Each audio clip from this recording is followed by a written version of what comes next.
Many royal fans have probably heard of Meghan Markle's life story. She was a middle-class girl who grew up to be an actress. Then, she met Prince Harry, fell in love, got married, and had a son. However, there is one story that took place during an early part of Markle's life that a lot of people have not heard about. In fact, this story involved what she reportedly described as the scariest moment of her life. Read on below to find out what event took place that really terrified Markle. Meghan Markle wanted to work in international relations when she was younger. This story took place when Markle was a college student at Northwestern University. Although Markle always had a fascination with the acting world, she did not always want to pursue acting.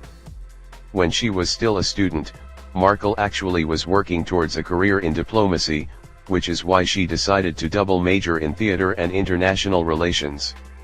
Markle had a scary moment during an internship abroad. Markle was a hard worker at school. She reportedly finished most of the required credits by the end of junior year, which allowed her to land a prestigious internship at the U.S. Embassy in Buenos Aires, Argentina.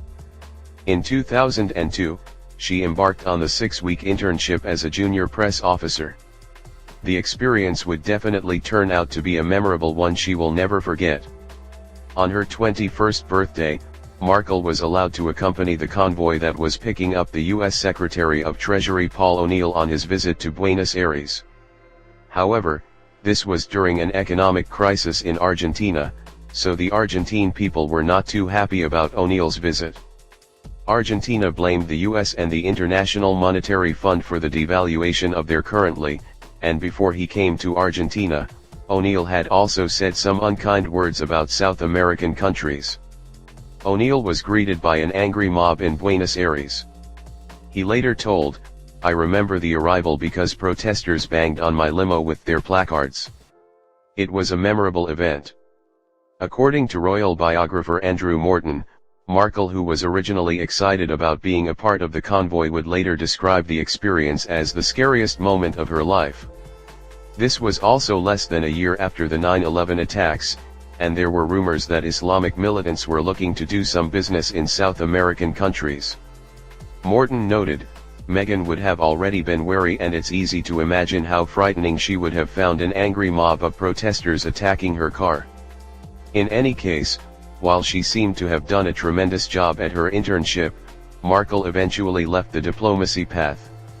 She took the Foreign Service Officer test while in Buenos Aires, but she failed it and reportedly thought that it was a stretch too far. Markle might have left the angry mob situation in one piece, but there are evidence that she is not completely at peace these days as the Duchess of Sussex. She is currently one of the most high-profile people in the world, and that obviously comes with a lot of security concerns. Frogmore Cottage, the house that she lives in with Prince Harry and their son, has been said to have Fort Knox-style security. There are cameras and sensors all around the premise, and especially near the nursery. A source even said that it is almost like a fortress. Whenever Markle leaves her house, she is also accompanied by bodyguards.